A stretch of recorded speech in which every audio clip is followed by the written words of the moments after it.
If you've ever been around kids before, you'll notice that quite often they ask the question, why?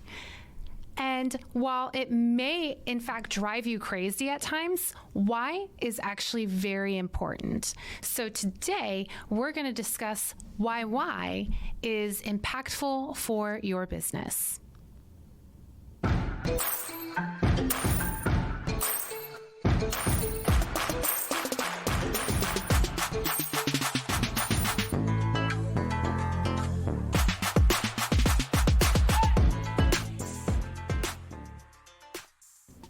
If you enjoy the Miss Biz podcast, but still have questions or need advice, we have some exciting news for you. Join us for Miss Biz Connects. Miss Biz Connects is a weekly 1-hour Zoom call on Fridays at 10 a.m. Eastern Standard Time. This is 1 hour each week dedicated to you. We want to meet you and put our brains together to help you grow personally, professionally, and spiritually. To access the meeting link, visit us on our social media pages at Miss Biz Podcast or send us an email to missbizpod@gmail.com. Join us this Friday and let's grow the Miss Biz Nation. Hey, lady bosses, are you working even after putting the kids to bed but still not getting results? Are you tired of spending money on ads that aren't getting engagement? Do you feel burdened that you aren't fulfilling your purpose in life because you are so consumed with work?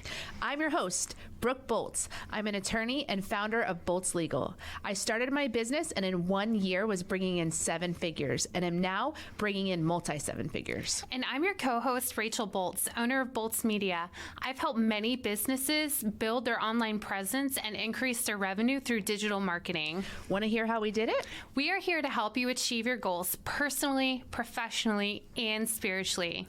So kick off your high heels, sit back, and let's ignite that passion. We're Miss Biz, where we're putting the miss in biz. Let's get biz done.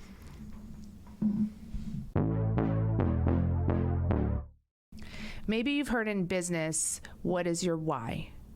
I've always heard that, but I didn't really understood what it meant.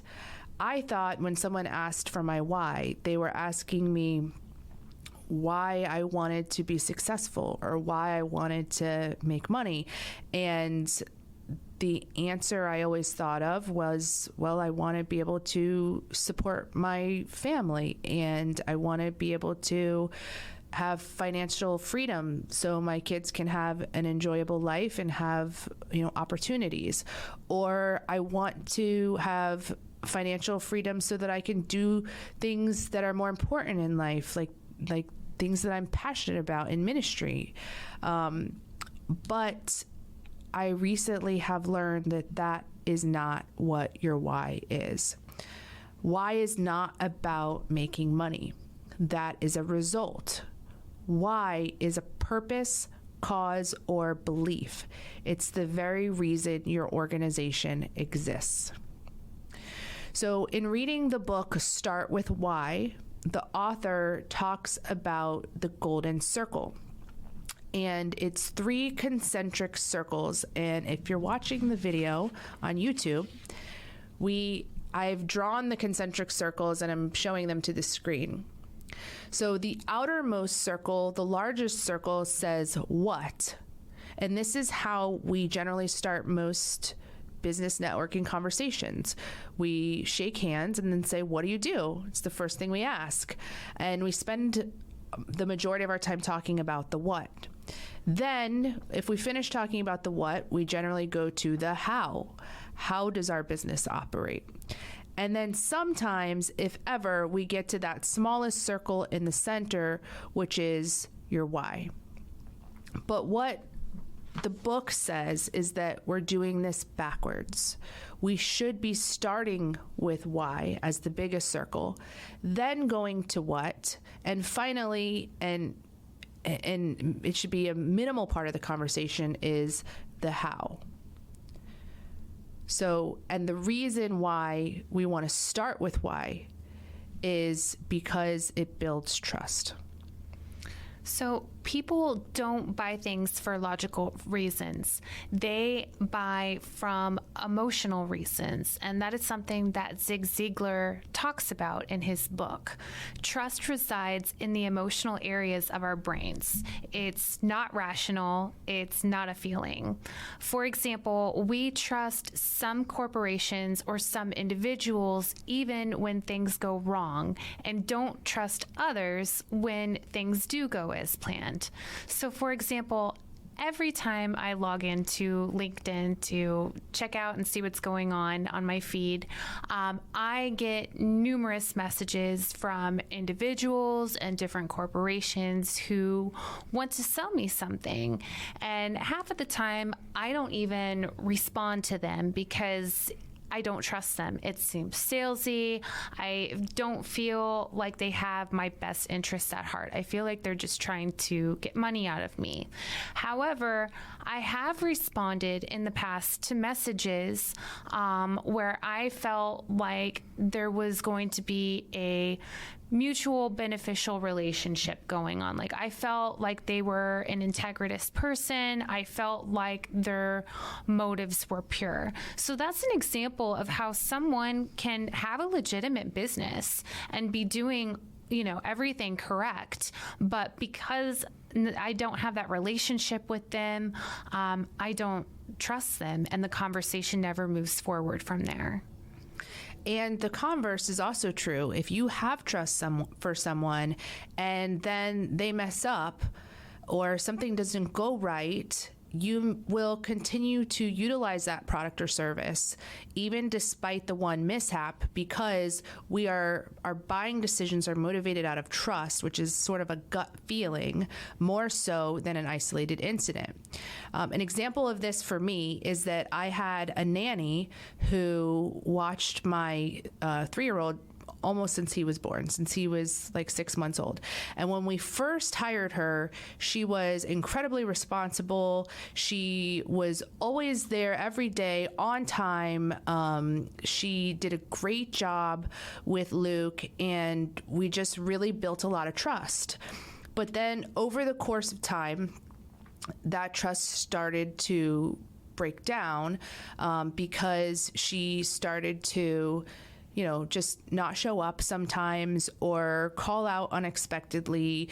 She would say she was, sick every single week, having car trouble several times a month, just always some excuse. And it was really becoming an annoyance because I could never know for sure each morning if she was going to show up or not, and if I was going to have to find some alternative childcare.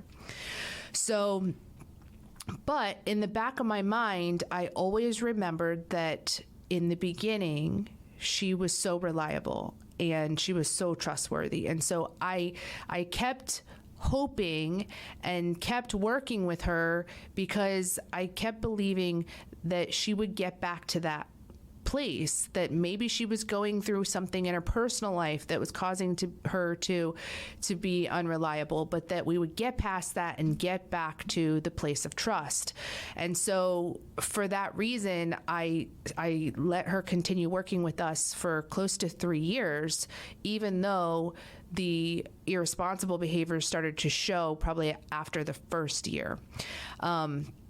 And then it all kind of culminated in a really interesting story when one morning I took my oldest daughter to school, and when I dropped her off at school, I had another appointment. So I drove to that appointment. I'm sitting in the car waiting for the appointment to start, and I'm scrolling through Facebook, and I see a picture of my son on the neighborhood Facebook page, and he's 3, and it says, "Does anyone know whose child this is? He is walking around outside in the neighborhood."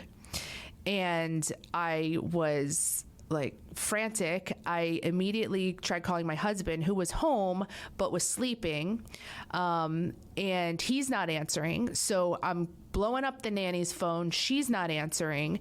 And I'm leaving her messages like, where are you? Why aren't you at the house? Like, Luke is outside walking around. Like, what is going on? And so I can't reach anybody. And so all I can do is go back to that Facebook post and write a comment to the lady and said, here's my address. Please take him home, and like ring on the doorbell 100 times so my husband wakes up and comes downstairs.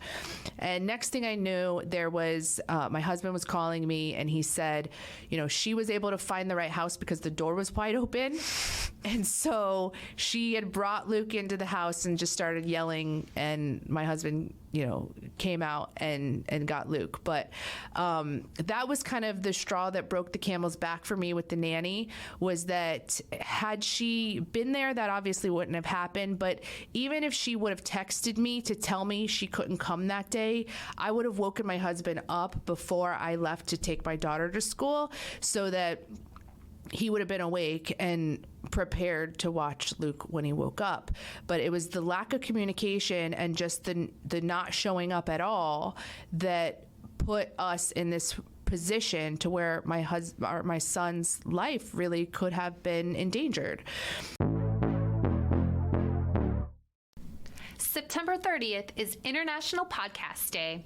As a way to celebrate, we are launching a giveaway where one lucky winner will receive a $500 gift card. To play, you must listen for the super secret keyword found in every episode leading up to September 30th. Send your answer to missbizpod@gmail.com and you will be entered to win. You can also earn more entries by liking our posts, following our pages on Facebook, Instagram, TikTok, and YouTube, or by sharing our content on your page using the hashtag MissBizPodcast. Each like and follow is one additional entry. The person with the most entries wins. Let's celebrate International Podcast Day and let's get biz done. Today's keyword rhymes with police station. It is Miss Biz Nation. So that was when my empathy ended, and it was shortly after that that I told the nanny she needed to find another job. But I held on for so long because of the initial trust that had been built. Yeah, I think that would have done it for me too. I would have been absolutely mortified if I had seen my 3-year-old son on Facebook and, you know, I was in fear of his safety. So an important aspect to consider, and this is probably the most important point that we're going to make in the podcast today, is we trust businesses when we know that they are motivated beyond personal gain.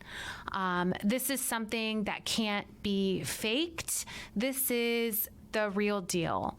So this requires vulnerability in the service industry, especially.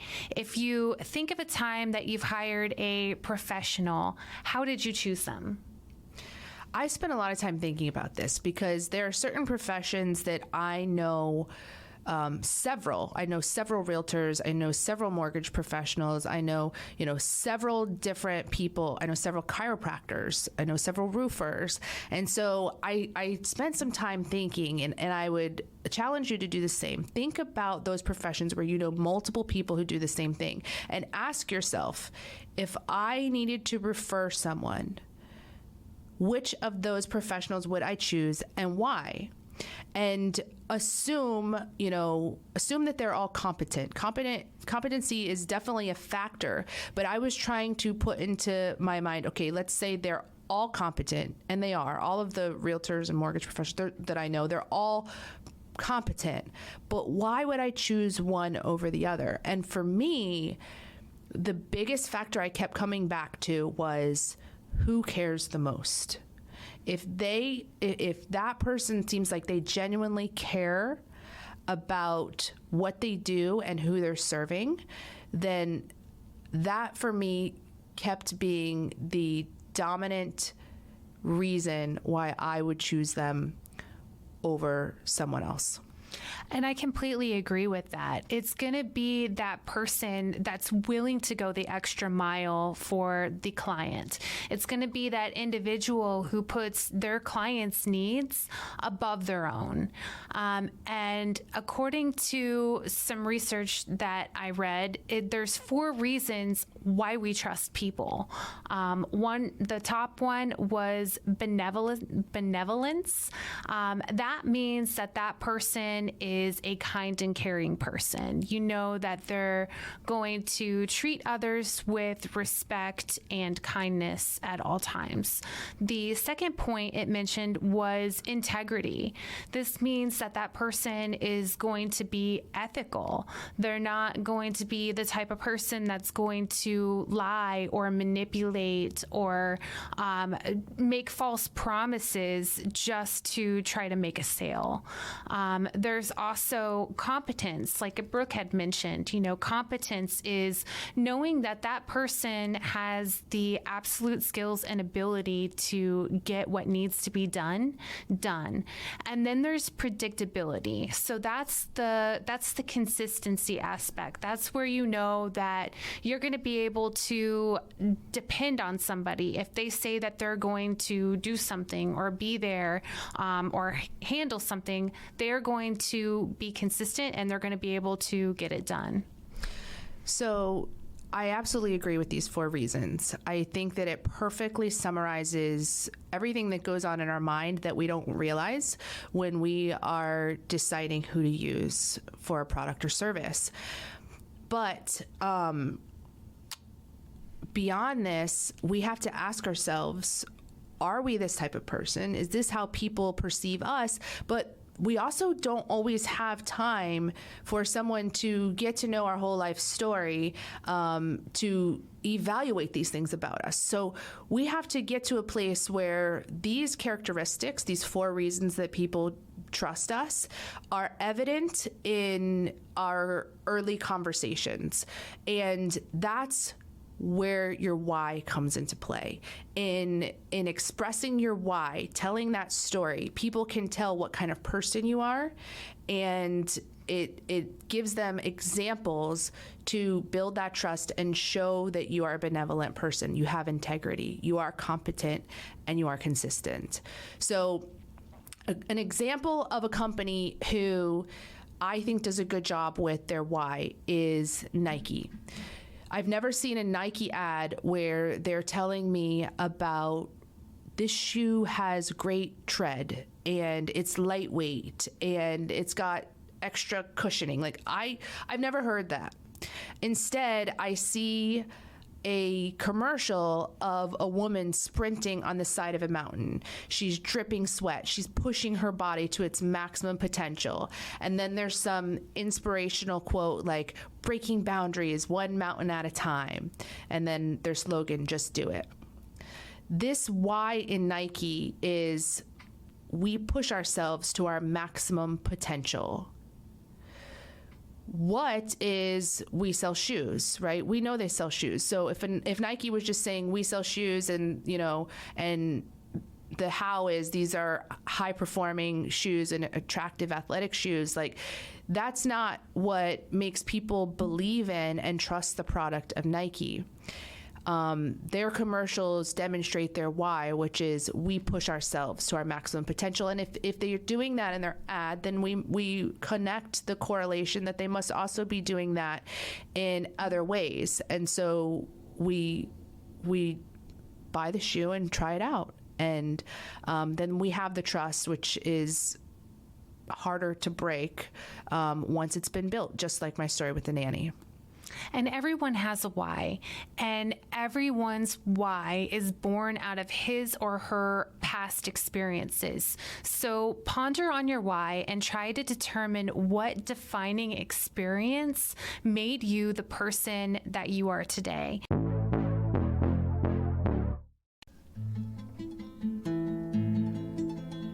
Mindfulness on the go. Here's what you need to know.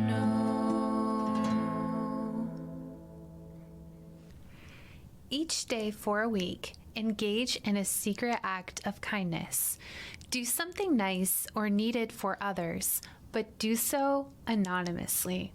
These acts can be very simple, such as washing someone else's dishes that were left in the sink, picking up trash on the sidewalk, making an anonymous donation, or even just leaving a peanut butter chocolate cup on someone's desk.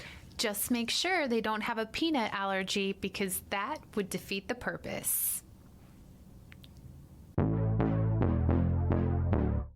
See if you can hone in on why your why is your why.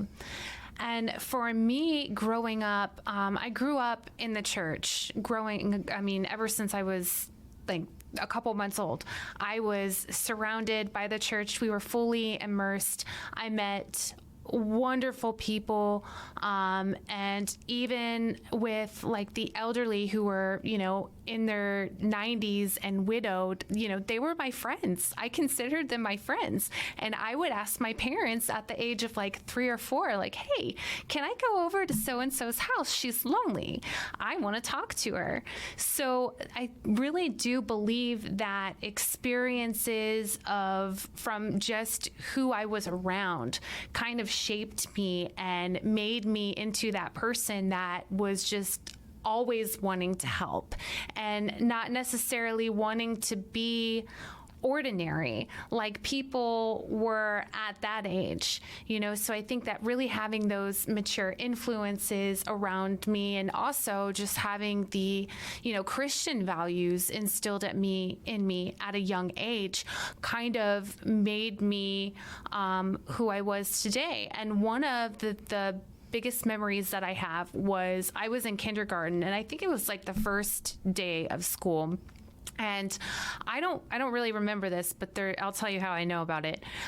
There was a girl who was crying. I guess it was probably her first time being away from home. She was sad. She didn't want to be there. Who knows? She was crying. And I went over to her, and I had some tissues in my pocket, and I handed them to her, and I said, I want to be your friend. And then from there, we became friends. Well, my teacher had written my parents a note that basically said, the other day, a girl was crying outside. Rachel went right over to her, gave her some tissues, and said, I want to be your friend. She made her feel better, and now they are great friends. I'm so glad that Rachel is in my class. So when I think, and my parents still have that note to this day. It was on their refrigerator, I think, until I was like 25 or something ridiculous like that. But when I think about my why and what past experiences made me who I am, I really do believe that it's because of the people that I had around me in my life, and how I was brought up, and just the feeling of knowing that you can make such a big impact in somebody's life, and just how much joy that can bring you. I think it's interesting because my why story also involves somebody who was crying, but I reacted to it different. My why story is from middle school. I was in 7th grade, and I had recently moved and was in a new school. And so I didn't have a lot of friends. And one of my friends one day was crying. And I came up and asked her, of course, what was wrong. And she told me that she was crying because some other girl had been mean to her. And the other girl's name was Jessica. And so my reaction, unlike yours, was, where is Jessica at? And I need to give her a piece of my mind. So I track down Jessica and tell her off for making my friend cry. And then I walk away. And little did I know, but then Jessica started to cry. And so 2 of the most popular girls in the entire school saw Jessica crying and went to her and asked her what was wrong. And of course she said, Brooke, made me cry. So that led to these 2 very popular girls coming at me in a major way. They started telling everybody in the school terrible things about me. Everywhere I walked in the school, they would, yell mean things to me, say mean things about me, just everywhere. And people would come up to me and be like, what did you do to these girls? Like, they hate you. They're saying terrible things about you to everyone in the grade, and including saying it directly to me every time they had a chance or every time they saw me. And, no one came to my aid. It was me by myself, just dealing with this meanness. And it all accumulated or culminated one day after PE class. The whole grade, all the girls go to PE at the same time, and we had finished with class, and so we were walking around the back of this building that is a place where it's like at the very back of the school. There's no teachers there, just kind of a walkway that people use. And these girls came up to me, pushed me against a wall, and are just screaming at me.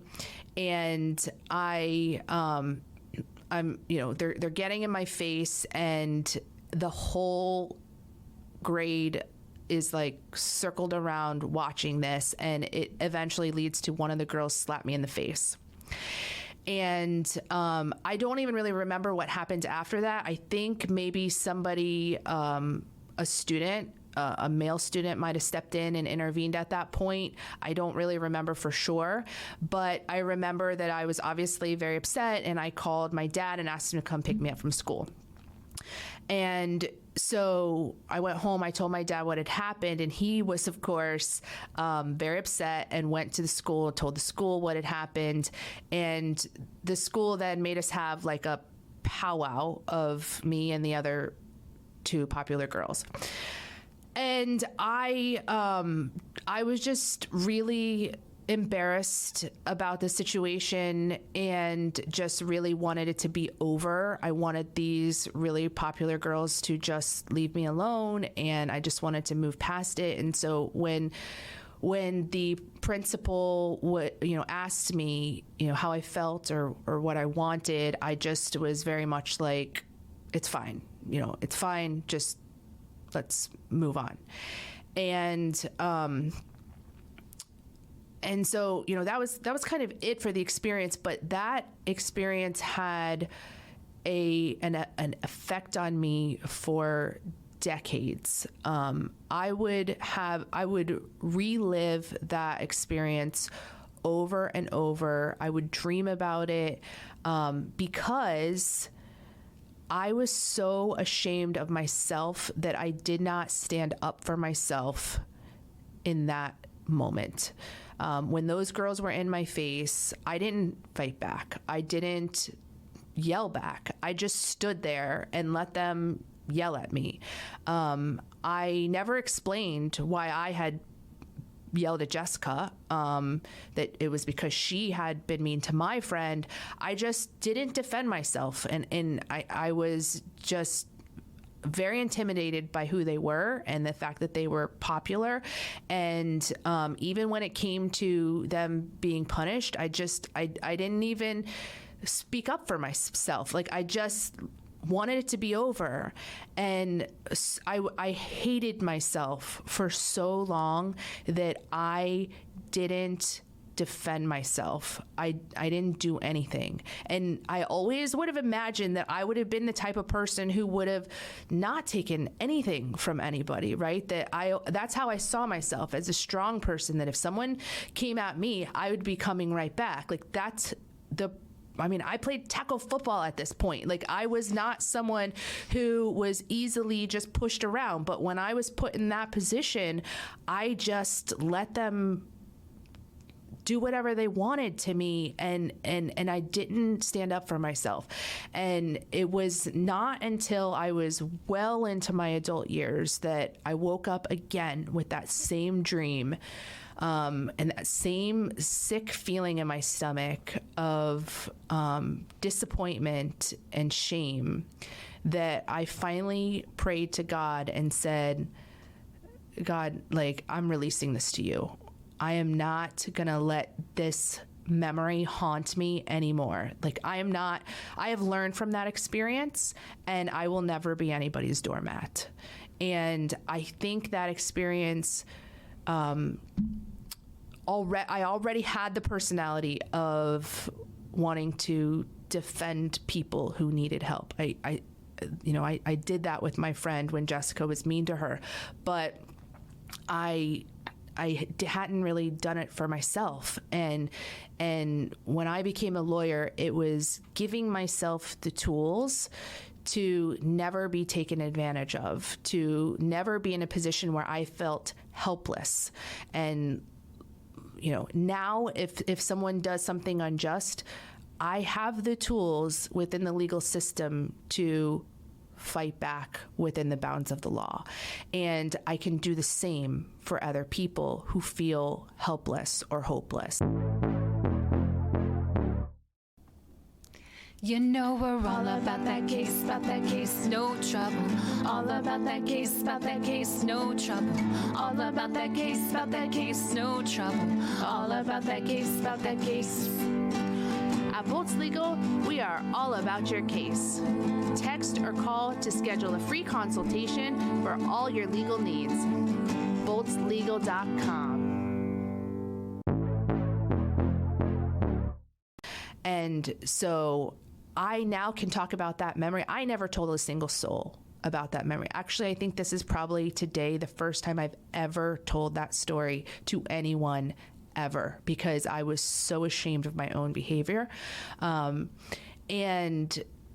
so I can now tell it, though, as a memory without there being the pain and shame that there once was. It's a memory that I can reflect on as an experience that impacted me, but not something that I have pain from anymore. So I've released that story to God. He has delivered me of the pain of it, but it certainly was a formative experience in my life that led to my deep desire to fight for justice and to never be anybody's doormat. I think that that's a very inspiring story, and I think a lot of people probably have a lot similar stories, maybe not that same experience, but something major that happened in their life that drove them to be where they are today. And there may be a lot of people that don't even really realize that that is why their why is their why. But it's so important to really kind of sit down and figure out what your why is, because the ability to be able to convey your why to others versus your how and your what, that is going to be how people remember you. That's going to be how people trust you and how people choose to do business with you. And you can tell about someone's character from their why story. Right? I don't have to say to people, I care about justice, because they can see that in the story. I don't have to say to people, and I think so many times when we're in a sales meeting, we do that. We say, I'm benevolent. I have integrity. I'm competent, and I'm consistent. We tell people we are these things, but by telling them, they don't trust that. Of course, you're going to say that you are those things. But if you tell a story, and you're vulnerable and you open yourself up to where they can see those attributes in you through the story, then that is the goal in sharing your why. And these things can't be faked, right? Like, people can see through you. If you're just putting on a show for the purpose of trying to make a sale, then people aren't going to trust that. They're going to be able to tell that, this is your sales pitch. It's trying to, create emotion or whatever it is. So what we're talking about is not trying to, be manipulative in a way of making a sale. We're talking about digging deep, figuring out first where your why comes from, and in your past experiences, and then being vulnerable to share that with other people so they can see who you truly are. And in doing that, they will be able to see the type of character you are and build trust. Let's get biz done. We appreciate you and are honored to be on this journey with you. We can't wait to help you, to encourage you, and show you how to grow personally, professionally, and spiritually. If you found Miss Biz helpful, please leave a review and share with others. You can follow us on social media at Miss Biz Podcast. For legal questions or services, please visit boltslegal.com. And for digital marketing needs, please visit boltsmedia.com. Let's get biz done.